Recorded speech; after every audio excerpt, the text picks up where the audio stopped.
everybody, Dr. Diane, your Libido Doc here, talking this month again about all things pelvic health.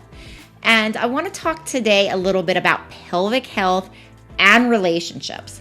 Like all areas of health, they don't just affect the person that is struggling. They affect everybody around them on some level, right? It's probably one reason why wedding vows commonly say things like in sickness and in health is because there's this awareness, right, that when we have something going on with our health, our partner gets affected too.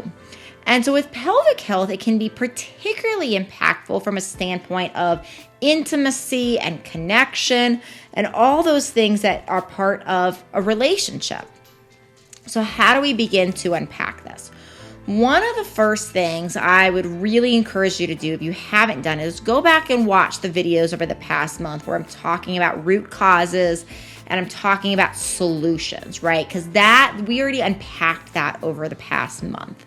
In this particular video, one of the things I really want to make sure that everybody is super aware of is how to talk to your partner and what to do as far as your relationship. So one of the things I encourage you, if you're experiencing pain, if it just is not feeling good to have sex right now from an intercourse standpoint, talking to your partner about creative solutions around this. So, perhaps other things such as external play or oral sex still feels good. And if it doesn't, even just cuddling and intimacy and erogenous, touching your erogenous zones, just seeing what you can do to still continue that connection with your partner.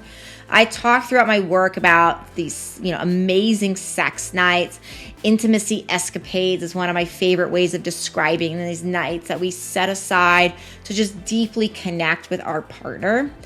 We can still do that even if we can't engage in the intimate way that we typically do, right? We can still do this even if we are experiencing pelvic pain. And some of how we do that is by being creative.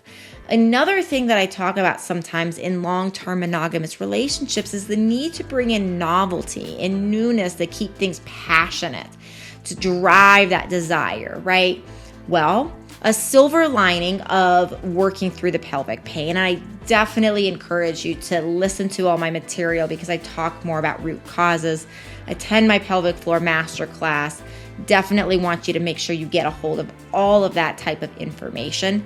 And on top of that, we want to make sure that you are keeping your relationship hot and really tender and connected and healthy while you're healing this. And part of what we can do is use this as an opportunity to explore novelty, right? Use this as an opportunity to say, okay, well, what sort of things can you guys do to connect?